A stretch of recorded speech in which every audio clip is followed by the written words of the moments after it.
ঢাকা শহর, আমার জন্ম থেকে ওইখানে আমি বড় হয়েছি। আমার নানুর বাড়ি 14 গোষ্ঠী ওখানে, আমি বলছি না তারা ওখানকার স্থানীয়। আমি ওর মতো ছিলেন ওইখানে, আমি ধরে আটকাইতে কোনো ইয়া ছিল? ওর মা কুমিল্লা থেকে যাইতে যাইতে ওকে আমি যা খুশি করতে পারতাম না? আমি কখনো কিছু কেন করি না, আমি ওকে সাপোর্ট দিয়ে দিছি। আমি চাইছি ওর লাইফে সাকসেস হোক, তারপরে না হয় বিয়ে করবো দরকার হইলে। আমি যে মানুষের নিজের সাথে সময় দিচ্ছি, এখন সে কিভাবে এত কাহিনী করতেছে? ওরও তো একটা বোন আছে, আমি ওকে এভাবে বুঝাইছি যে তোমার একটা বোন আছে। ও বলে কি, হ্যাঁ তো আমি তো তোমাকে মানে অস্বীকার করতেছি না বা না করতেছি না, আমাকে সময় দাও। সময় একটা মানুষ কত দিবে? এখন সে বুঝে শুনে আমাকে গ্রামে পাঠাইছে, ওর জন্য আমি জব ছাড়ছি, বাসা ছাইড়া। মানে আমি শহরে ছোট থেকে বড় হয়েছি, সেই ছাইড়া আমি গ্রামে যে 1 মাস যাবত আছি। মৌ, বাবার নাম কি? আমার বাবার নাম লিটন তালুকদার। বাড়ি কোথা তোমার? গ্রামের বাড়ি হচ্ছে ময়মনসিংহ নেত্রকোনা, আমি থাকি ঢাকাতে। তুমি কি করো এভাবে? পড়াশোনা করি, প্লাস আমি ইউনিলিভারে জব করি। ইউনিলিভার জব করো? আচ্ছা, তোমার বয়স কত এখন? 22। তুমি লেখাপড়া করছো এমনি?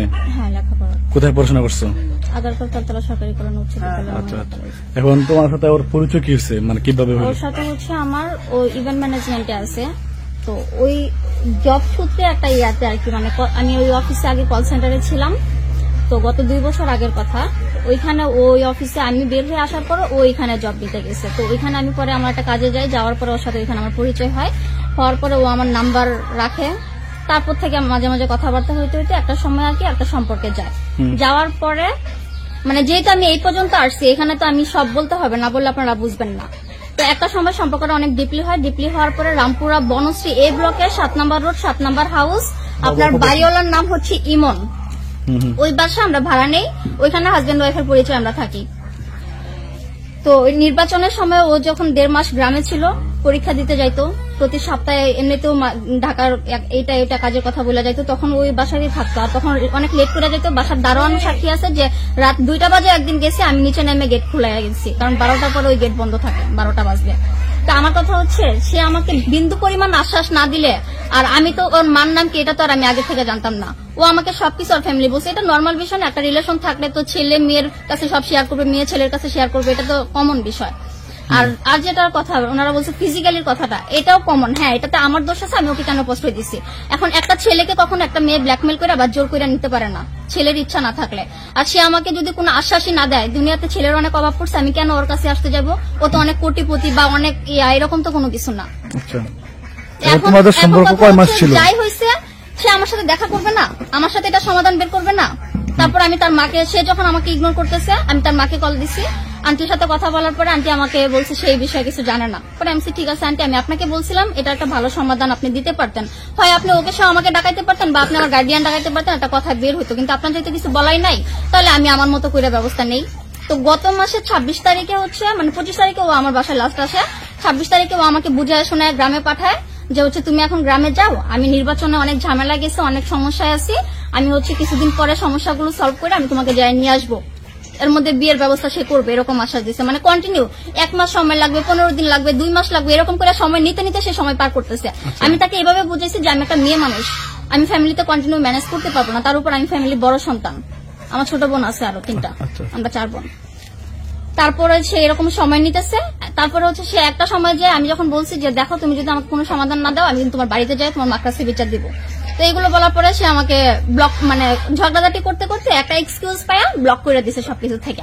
ব্লক করার পরে আমি অন্য নাম্বার থেকে তার সাথে যোগাযোগ করার চেষ্টা করছি, কিন্তু ই করে না। কিন্তু আমিও তার অফিসে চিনি, কিন্তু আমার কথা হচ্ছে অফিসে যাই করলে তো ওর জবটা চলে যাবে, অফিসে সবাই জানবে যে এরকম এই সেই, কারণ ওইখানে তো মানে ওরই যে সব পরিচিত এরকম তো না। ঢাকা যেহেতু ওই এলাকায় আমিও থাকছি, আমারও 2-4 জন পরিচিত আছে, কিন্তু জবটা তো নেওয়ার দরকার নাই। আমি ভাবছি আমি এখানে আসছি, আমি কিন্তু ওই যে এইসব অনেক মহিলারা এসে আমাকে অনেক প্রশ্ন করতেছিল তুমি চলে যাও এই সেই কেন আসছো, আমি কিন্তু ওনাদেরকে আমার পরিচয় দিই নাই, শুধু বলছি আমি ময়মনসিংহ থেকে আসছি, আমার নামও বলি নাই, কিছু বলি নাই। আমি ওর বোনকে বলছি আপু আমি কি ঘরে আসতে পারি, ওর বোন দরজার সামনে দাঁড়া রয়েছে, আমাকে ভিতরে যেতে দাও। আমি তো ঠিক আছে, আমি এখানে বসছি। ওর মা আসলো, আমি কথা বলতে চাইছি, এখন ওর মা তো আগে শুনবে, ফোনে যাই শুনছে না কেন, যাই হয়েছে না কেন, সে ডিরেক্টলি আমাকে বলতেছে আমি দেহ ব্যবসা করি এই সেই। এখন আমার কথা হচ্ছে আমি দেহ ব্যবসায় করলে আমি ওনার ছেলের জন্য এখানে কেন এত দূরে আসতে যাবো? আচ্ছা, এখন আপনি কি চান, মানে আপনার তারপর কি করছে শুনেন, আমি এটা বলার পরে অনেকক্ষণ বসে রয়েছি, ওনারা সবাই অনেক কথা বলছে, আমি সব শুনছি। শোনার পরে আমি বের হয়ে চলে গেছি। এখন আমি যার সাথেই ফোনে কথা বলি, আমি ওনার বাড়ি থেকে ওই মাথায় চলে গেছি। এটা আমার ব্যক্তিগত বিষয় না, আমার ফোন থেকে আমি কার সাথে কথা বলবো এটা সম্পূর্ণ আমার ব্যক্তিগত বিষয়। আমি 18+, মানে একটা মেয়ে আমার গায়ে তো আমার বাবা মাও মানে মানে আপনার কি বলে মানে কোন নির্দিষ্ট কারণ ছাড়া হাত তুলতে পারে না। আর উনি তো আমার রক্তের সম্পর্কের কেউ না, আর আমি ওনার ঘরের ছেলের বউ হয়েও নাই, হইলেও ওনার অধিকার নেই আমার গায়ে হাত তোলা, তাই না? ওনার মেয়ে যায় আমার হাত থেকে ফোনটা কাইরে নিয়ে গেছে। তারপরে যে কোন মহিলাটা জানো, ওই যে গোলাপি ওড়না পরা মহিলাটা, যে উনি আমার ফোনটা নিয়ে অনেকক্ষণ চেক করলো, কি দেখছে না দেখছে আমি জানি না। তারপরে হচ্ছে আমি ওনার মেয়ের ফোনটা ধরছি, ধরে আমি বলছি আমার ফোনটা ফেরত দেন, নয়তো আপনারটা আমি করবো, কারণ ফোনটা তো লাগবে, ফোন ছাড়া আমি এখান থেকে যাইলেও যাবো কিভাবে, তাই না? কারণ ফোন আমার বিকাশ নাম্বার আছে, আমার বিকাশে টাকা আছে, ফোনে আমার পার্সোনাল অনেক জিনিস থাকতেই পারে। তো ওনারা সবাই মিলে কি করছে, আমার গায়ে হাত তুলছে। মানে এটা কোন ধরনের ইয়া যে সবগুলো মহিলা মিলে আমার গায়ে হাত তোলা। ওই বাড়িতে 4 মাস ছিলাম। এই ছেলের সাথে কি পরিচয় ভাড়া নিছেন? হাজবেন্ড। আচ্ছা, ইনফ্যাক্ট আমার বাসার যে জিনিসপত্র ছিল ওইগুলো ও যে মেসে থাকে ওই মেসে নেওয়া, সবগুলো আমাকে পাঠিয়ে দেওয়ার পর আমি শুধু কাপড় চোপড় নিয়ে বাড়িতে গেছি, জিনিসপত্র ও পরের দিন বিকালে এসে নিয়ে গেছে। বলুন না তো, মানে আমাকে তো সে অবশ্যই বিয়ের প্রলোভন দেখায় এই পর্যন্ত আনছে। এটা কি মানে কোনো নর্মালি না যে আমি 6টা মাসে আমার সাথে ফিজিক্যালি সম্পর্ক করে গেছে, আমাকে কি অন্য কোনো ছেলে মানে বললেই বিয়ে করে ফেলবে? আমার কি জীবন না? এখন আপনি কি বিয়ে করতে চান? অবশ্যই আমাকে লিগেলি আমার ইয়া দেবে, অধিকার দেবে। হচ্ছে রুমের ছবি, মানে ও কাঁথা দিয়ে মুখ ঢেকে ফেলতে চাইছিল, ওর তো মনে সন্দেহ ছিল। কার ছবি এগুলো? এগুলো ওর ছবি। এটা ও আর আমার বোন রাস্তায় হাঁটতেছিল, আমি পিছন থেকে ছবিটা তুলছি। আচ্ছা, স্ক্রল করে দেখি। এগুলো সব কল রেকর্ড।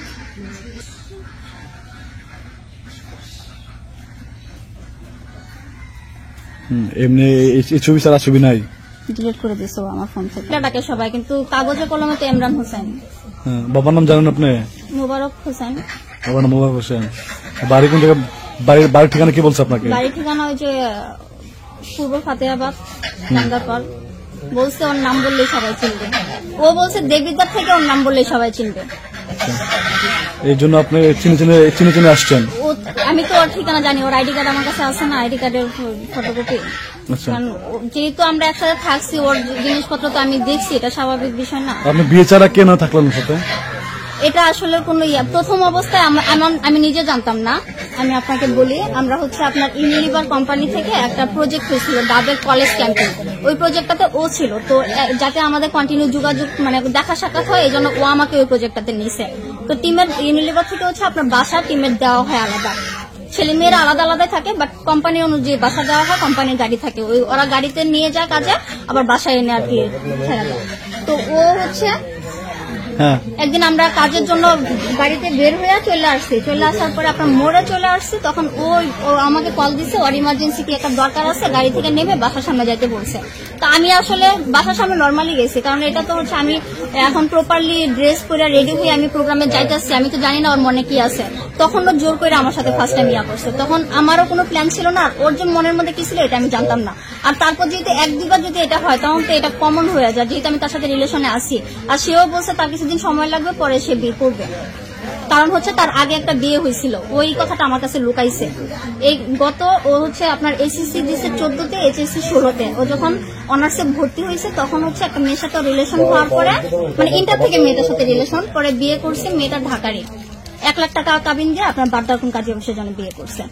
পরে ওই মেয়েটা বছর খানিক 18 বিয়ে করছে, 19 নাকি ওই মেয়ে হচ্ছে ওকে ডিভোর্স দিয়ে চলে গেছে। তো আমি বলছি মেয়ে কেন ডিভোর্স দিয়ে চলে গেছে? ও বললো যে মেয়ে নাকি পরকীয়াতে ধরা পড়ছে, এরকমই অনেক কাহিনী হয়েছে।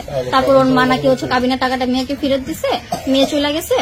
তারপর থেকে মেয়ের সাথে তারপরও তার কন্টিনিউ যোগাযোগ হয়, কিন্তু ও আমাকে প্রথম দিকে বলছে এই মেয়ের সাথে শুধু ওর সম্পর্ক ছিল।